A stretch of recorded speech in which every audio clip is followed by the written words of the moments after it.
Satyabhama Institute of Science and Technology, Chennai. Satyabhama Institute of Science and Technology, Chennai.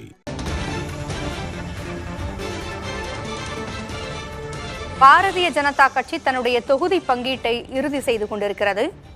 தமிழகத்தில் கூட்டணி கட்சிகளோடு தொகுதி பங்கீட்டை இன்று பாரதிய ஜனதா கட்சி இறுதி செய்கிறது. கூடுதல் விவரங்களை வழங்க செய்தியாளர் விக்னேஷ் முத்து இணைந்திருக்கிறார். விக்னேஷ் முத்து, இன்று மாலை பாஜக இறுதி செய்துவிடும் என்று கூறப்பட்டிருக்கிறது. எத்தனை இடங்கள் மற்ற கட்சிகளுக்கு எல்லாம் ஒதுக்கப்பட்டிருக்கின்றன கூட்டணியில்?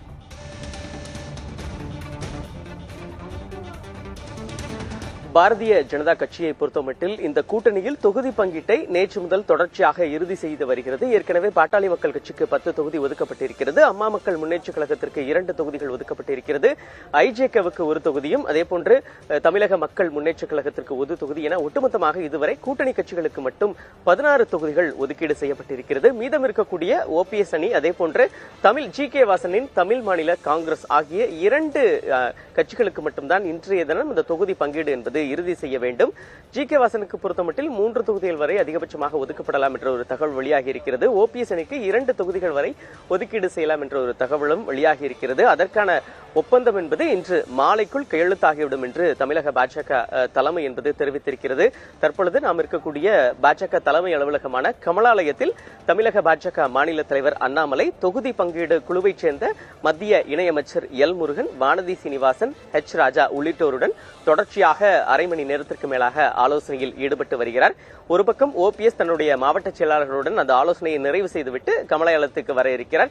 இங்கு தொகுதி பங்கீடு ஒப்பந்தம் என்பது கையெழுத்தாக இருக்கிறது. இதனைத் தொடர்ந்து மதியத்திற்கு பிறகுதான் தமிழ் மாநில காங்கிரஸ் கட்சியைச் சேர்ந்த தலைவர் ஜி.கே. வாசன் மற்றும் அவர் தரப்பு நிர்வாகிகள் நேரடியாக வந்து தொகுதி ஒப்பீடில் கையெழுத்து இட இருக்கிறார்கள். நேற்றே இது இறுதி செய்யப்படும் என எதிர்பார்க்கப்பட்ட நிலையில் ஓ பன்னீர்செல்வம் தரப்பிலும் அதேபோன்று ஜி.கே. வாசன் தரப்பிலும் நேரடியாக கேட்கக்கூடிய சில தொகுதிகள் தருவதற்கு பாஜக சார்பில் சாத்தியம் இல்லை என தெரிவிக்கப்பட்டிருக்கிறது. ஏனென்றால் டிடிவி தினகரனை பொறுத்தமட்டில் தேனி, சிவகங்கை ஆகிய 2 தொகுதிகள் ஒதுக்கப்படலாம் என எதிர்பார்க்கப்படக்கூடிய நிலையில் அதே தொகுதியை தான் ஓபிஎஸ் சார்பிலும் கேட்கப்படுகிறது. ஜி.கே. வாசன் அந்த தஞ்சை உள்ளிட்ட மயிலாடுதுறை உள்ளிட்ட இந்த இடங்களை கேட்கிறார். அதில் சில குளறுபடிகள் இருக்கிறது. மயிலாடுதுறை பாமக வசன் செல்ல இருப்பதால் அந்த பிரச்சனையை சென்று கொண்டிருப்பதால் தான் நேற்று இந்த உடன்பாடு என்பது கையெழுத்தாகவில்லை. ஆனால் இன்று மாலைக்குள் இந்த முழுமையாக இறுதி செய்யப்பட்டு நேரடியாக பாஜக 20 தொகுதிகளுக்கும் அதிகமான இடங்களில் தாமரை சின்னத்தில் களமிறங்குகிறது. இந்த கூட்டணியில் இருக்கக்கூடிய 4 கட்சிகளைச் சேர்ந்த தலைவர்கள் தாமரை சின்னத்தில் இம்முறை இந்த தேர்தலில் களம் இறங்குகிறார்கள்.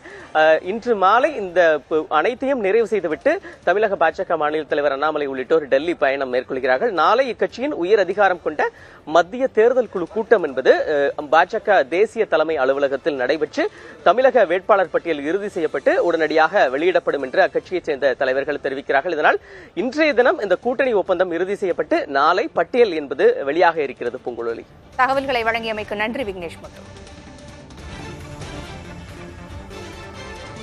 Satyabhama Institute of Science and Technology, Chennai. Satyabhama Institute of Science and Technology, Chennai.